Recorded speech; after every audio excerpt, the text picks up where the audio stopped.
नमस्कार दोस्तों, मैं अभिषेक कुमार स्वागत करता हूं आप सभी का क्लास 10th के इंग्लिश लिटरेचर के इस सेशन में। तो इस सेशन में आज आप लोग सुनेंगे टू स्टोरीज अबाउट फ्लाइंग का पार्ट 2 द ब्लैक एरोप्लेन की कहानी, जो कि लिखा गया है फ्रेडरिक फॉर्सिथ के। तो first flight book class 10th English literature का टू स्टोरीज अबाउट फ्लाइंग का सेकंड पार्ट, मतलब उसका second video the black aeroplane start करते हैं आज इस कहानी को। तो सुनना शुरू कीजिए। तो क्या है इस कहानी में? The moon was coming up in the east behind me and stars was shining in the clear sky above me. There wasn't a cloud in the sky. I was happy to be alone high up above the sleeping countryside. I was flying my old Dakota aeroplane over France back to England. I was dreaming of my holidays and looking forward to being with my family. I looked at my watch, 1:30 in the morning. तो क्या है कि मैं जो था, जो चंद्रमा थी वो ईस्ट की ओर थी मेरे पीछे, और क्लियर स्काई में मतलब मेरे ऊपर बिल्कुल साफ आसमान था, नीला आसमान, और उसमें जो स्टार्स थे वो शाइन कर रहे थे, बिल्कुल चमक रहे थे। मैं खुश था क्योंकि पूरे सो रहे देश के ऊपर, मतलब सभी लोग सो रहे थे, उस समय रात का समय था तो सभी लोग सो रहे थे, और मैं अपनी पुरानी ओल्ड डकोटा एरोप्लेन को उड़ा रहा था फ्रांस के ऊपर, और मैं लौट करके फ्रांस से इंग्लैंड आ रहा था। मैं ये सोच रहा था, सपना देख रहा था कि कैसा मेरा छुट्टियां होगी, कैसे मेरी छुट्टियां होगी, और मैं आगे देख रहा था कि मैं किस तरीके से अपना समय जो है वो अपने परिवार के साथ बिताऊंगा। मैं अपनी घड़ी में जब देखता हूँ तो सुबह के 1:30 बज रहे थे, यानी रात था उस समय। I should call Paris control soon, I thought. As I looked down past the nose of the aeroplane, I saw the lights of a big city in front of me. I switched on the radio and said, Paris control, Dakota DS-088 here. Can you hear me? I am on my way to England. Over. तो मैं सोचता हूँ कि अब मुझे Paris control room में call करना चाहिए। मैं जब देखता हूँ अपने आगे तो एरोप्लेन के नाक की ओर, मतलब एरोप्लेन का जो सामने जो होता है उसकी ओर जब मैं देखता हूँ तो बड़े से शहर का जो लाइट है वो मेरे सामने दिख रहा था। मैं अपना रेडियो को स्विच ऑन करता हूँ और बोलता हूँ, पेरिस कंट्रोल, डकोटा DS-088 यहाँ है, क्या आप मुझे सुन सकते हैं? मैं अपने इंग्लैंड जाने के रास्ते में हूँ। Over. The voice from the radio answered me immediately. DS-088, I can hear you. You out to turn 12 degree west now. DS-088 over. और उधर से जो आवाज़ थी, मतलब जो जवाब मिलना था वो तुरंत जवाब मिल जाता है। क्या जवाब मिलता है? तो DS-088, मैं आपको सुन सकता हूँ, आप 12 डिग्री पश्चिम की ओर मुड़ जाइए। DS-088 over. I checked the map and the compass, switched over to my second and last fuel tank and turned the Dakota 12 degree west towards England. तो मैंने क्या किया? मैंने नक्शा चेक किया, कंपास चेक किया, और अपना जो लास्ट फ्यूल टैंक था उसे ओपन कर लिया, जो कि सेकंड फ्यूल टैंक था, उसे स्विच ऑन किया और देखा, और उसके बाद डकोटा जो मेरा एरोप्लेन था उसे 12 डिग्री पश्चिम की ओर, इंग्लैंड की ओर मोड़ दिया। I will be in time for breakfast, I thought. A good big English breakfast. Everything was going well. It was an easy flight. तो मैं सोचता हूँ कि मैं ब्रेकफास्ट के टाइम पे अपने फैमिली के साथ होऊंगा, एक अच्छा बड़ा इंग्लिश ब्रेकफास्ट, और सभी चीज़ बिल्कुल अच्छे से हो रहा था, बिल्कुल सही से हो रहा था, और ये जो फ्लाइट था बिल्कुल आसान फ्लाइट था, मतलब कोई मुश्किल अभी तक नहीं हुई थी इस फ्लाइट को उड़ाने में। Paris was about 150 kilometers behind me when I saw the clouds, storm clouds. They were huge. They looked like black mountains standing in front of me across the sky.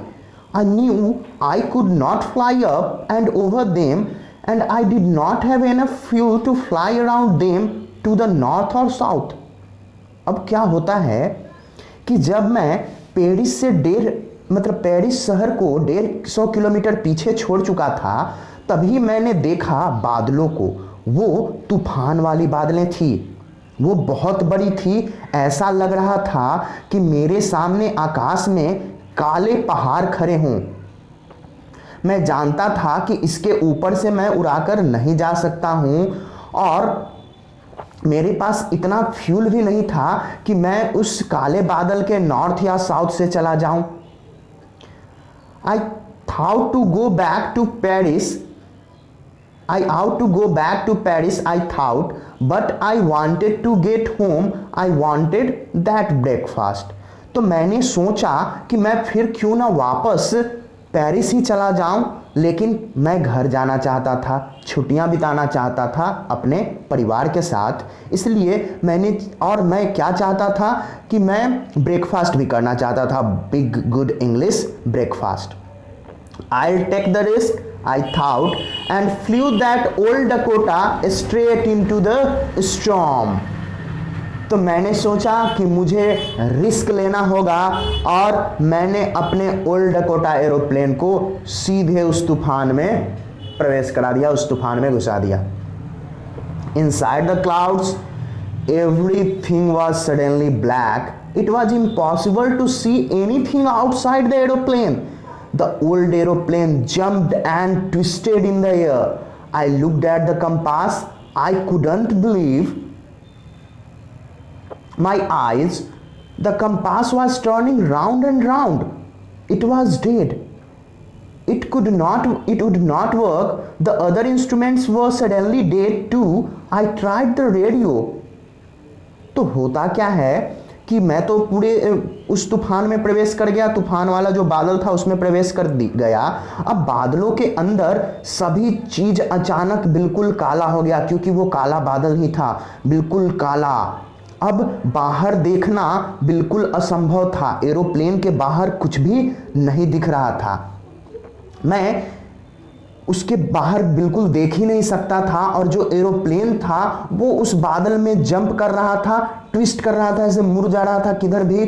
और जब मैंने अपने कंपास की ओर देखा तो मुझे विश्वास नहीं हुआ। तो क्या हुआ था उस कंपास के साथ जो कि एरोप्लेन में लगा हुआ था? तो मेरी आंखों पे मुझे विश्वास नहीं रहा। कंपास जो था वो राउंड राउंड राउंड राउंड घूम रहा था, वो डेड हो चुका था, खराब हो चुका था, वो काम नहीं कर रहा था। दूसरे इंस्ट्रूमेंट भी अचानक डेड हो चुके थे। जब उसके बाद मैंने रेडियो पे कोशिश किया कि शायद रेडियो सही हो। Paris control, can you hear me? There was no answer. The radio was dead too. I had no radio, no compass, and could not see where I was. I was lost in the storm. Then in the black clouds quite near me, I saw another aeroplane. It had no lights on its wings, but I could see it flying next to me through the storm.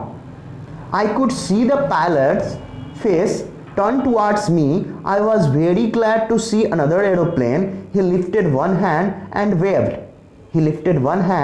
waved. Follow me. He was saying, follow me. उसके बाद मैं radio try करता हूँ, Paris control, क्या आप मुझे सुन सकते हैं? तो कोई जवाब वहां से नहीं आता है। यानी रेडियो भी था, वो डेड हो चुका था, वो भी काम नहीं कर रहा था। अब मेरे पास ना ही रेडियो था, ना ही कंपास, और ना ही मैं बाहर देख सकता था कि मैं कहाँ था उस समय। यानी मैं उस तूफान में पूरी तरीके से खो चुका था। तभी उस ब्लैक क्लाउड्स में मेरे नज़दीक मैंने देखा एक दूसरे एरोप्लेन को। उसके विंग्स पे कोई लाइट नहीं था। ऐसे आमतौर पर जो एरोप्लेन उड़ते हैं उनके विंग्स पे लाइट जो है वो ट्विंकलिंग करते रहता है, मतलब ग्लो करते रहता है, लेकिन उसके विंग्स पे कोई लाइट नहीं था, लेकिन मैं उसे देख सकता था कि वो मेरे नेक्स्ट में, मतलब मेरे बगल में वो ब्लैक एरोप्लेन जो है वो उड़ रहा था। उसके बाद मैं देख सकता था कि जो पायलट का जो फेस था वो देख सकता था, वो मेरी ओर मुड़ता है, और जैसे ही मेरी ओर मुड़ता है तो मैं खुश हो जाता हूं एक दूसरे इंसान को देख करके, यानी कि मैं अब समझ गया था कि मैं इस तूफान में अकेले फंसा हुआ नहीं हूं, एक और कोई इंसान है जो शायद मेरी मदद कर दे। तो वो सही में मेरी मदद करने ही आया था। वो करता क्या है कि अपने एक हाथ उठाता है और मेरी ओर ऐसे हिलाता है, वेव करता है, और उसके बाद वो इशारा करता है कि मुझे फॉलो करो, मेरे पीछे आओ। वो ये कह रहा था। He knows that I am lost. I thought he is trying to help me. मैं सोचता हूं कि वो जानता था कि मैं खो चुका हूं उस तूफान में, और वो मेरी मदद करने की कोशिश कर रहा था। He turned his aeroplane slowly to the north in front of my Dakota so that it would be easier for me to follow him. I was very happy to go behind the strange aeroplane like an obedient child. उसके बाद वो करता क्या है, जो black aeroplane था वो धीरे से अपने एरोप्लेन को नॉर्थ की ओर मोड़ देता है, मतलब मेरे डकोटा के सामने वो अपने एरोप्लेन को नॉर्थ की ओर मोड़ देता है ताकि मुझे उसके पीछे पीछे जाने में आसानी हो। मैं खुश था उसके पीछे जा करके, जैसा कि मैं एक आज्ञाकारी बच्चा हूं और एक अनजान एरोप्लेन के पीछे पीछे जा रहा हूं। After half an hour the strange black aeroplane was still there in front of me in the clouds. Now there was only enough fuel in the old Dakota's last tank to fly for 5 or 10 minutes more. I was starting to feel frightened again, but then he started to go down and I followed through the storm. तो हुआ क्या कि अब मैं देख सकता था आधे घंटे तक, मतलब उड़ते रहा उस एरोप्लेन के पीछे पीछे, जो ब्लैक एरोप्लेन था उसको फॉलो करते करते आधे घंटे तक उसके पीछे पीछे जब मैं गया तो मैं देख सकता था कि वो बादलों में मेरे आगे आगे जा रहा है। अब मेरे ओल्ड डकोटा में केवल इतना ही फ्यूल बच चुका था कि मैं अधिक से अधिक 5 या 10 मिनट अपने उस ओल्ड डकोटा एरोप्लेन को उड़ा सकता था। अब मैं डरना, मतलब डर मुझे महसूस होने लगा फिर से दोबारा, जैसा उस तूफान में फंसने के बाद मैं डर गया था। अब मैं सोच रहा था कि अब तो मेरा ईंधन ख़त्म हो गया, अब मैं उड़ नहीं पाऊंगा और गिर जाऊंगा, मेरा एरोप्लेन क्रैश हो जाएगा। फिर से डर मेरे अंदर आ गया। लेकिन तभी मैंने देखा कि जो वो एरोप्लेन था वो धीरे धीरे नीचे जा रहा है और मैं भी उसके पीछे पीछे चलता गया उस तूफान से बाहर निकल करके।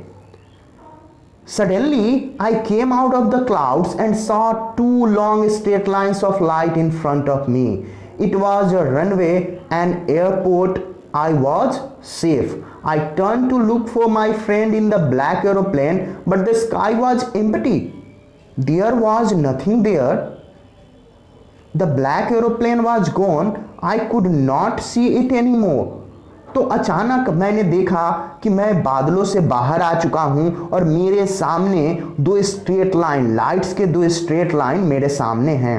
अब वो स्ट्रेट लाइन्स थे क्या, लाइट के जो स्ट्रेट लाइन थे, तो वो रनवे था, एक एयरपोर्ट था, और मैं अब सोच रहा था अब मैं सुरक्षित हूं। उसके बाद मैं फिर मुड़ा, उस जो मेरा फ्रेंड था ब्लैक एरोप्लेन में जिसने मेरी मदद की थी, उसे देखने के लिए जब मैं मुड़ा तो देखा कि आकाश पूरा खाली है, वहां कोई नहीं था। ब्लैक एरोप्लेन जो था वो जा चुका था, अब मुझे वो कहीं नहीं दिखा। I landed and was not sorry to walk away from the old Dakota near the control tower. I went and asked the woman in the control center where I was and who the other pilot was. I wanted to say thank you. तो मैं जब अपना aeroplane land किया वहाँ पे, तो अब वहाँ से मैं वॉक करके डकोटा का जो कंट्रोल टावर था वहाँ पे गया, मतलब डकोटा से मैं उतरा और जो एयरपोर्ट था वहाँ के ओल्ड टावर में गया। मैं गया और वहाँ एक महिला थी कंट्रोल सेंटर में, उनसे पूछा कि मैं कहाँ था और वो जो दूसरा पायलट था वो कौन था, मैं उसे थैंक यू कहना चाहता हूँ। She looked at me very strangely and then laughed, मतलब वो बहुत ही विचित्र रूप से मेरी ओर देखी और उसके बाद हंसी। क्या? Another aeroplane up there in this storm? No other aeroplanes were flying tonight, yours was the only one I could see on the radar. तो वो बोलती है कि दूसरा एरोप्लेन इस तूफान में, वो भी ऊपर? नहीं नहीं, आज कोई दूसरा एरोप्लेन उड़ ही नहीं रहा था, आप अकेले थे जिनका की एरोप्लेन मैंने रडार पर देखा था। So who helped me to arrive there safely without a compass or a radio and without any more fuel in my tanks? Who was the pilot on the strange black aeroplane flying in the storm without lights? तो मैं सोचता हूँ कि किसने मेरी मदद की यहाँ पहुँचने में, मतलब मैं सुरक्षित यहाँ पहुँच गया, ना ही मेरे पास कंपास था, ना ही मेरे पास रेडियो था, और मेरे पास जो फ्यूल था वो भी पर्याप्त फ्यूल नहीं था मेरे टैंक्स में। और वो जो ब्लैक एरोप्लेन का जो विचित्र जो पायलट था वो कौन था जो कि बिना लाइट्स के इस तूफान में अपने एरोप्लेन को उड़ा रहा था। तो यहाँ ये जो इंसान था, जो एरोप्लेन उड़ाने वाला, जो कि उस तूफान से बच करके आया था, अब ये यही सोच रहा था कि ये इंसान, मतलब उस ब्लैक एरोप्लेन में जिसमें कोई लाइट्स नहीं था, वो कौन था जो इसकी मदद करता है। तो शायद गॉड होंगे जो कि इसकी मदद किए होंगे। तो यहाँ जो सेकंड पार्ट था द ब्लैक एरोप्लेन, यानी जो स्टोरी थी हमारी 2 स्टोरीज अबाउट फ्लाइंग, उसका ये जो स्टोरी है वो समाप्त होता है। तो धन्यवाद।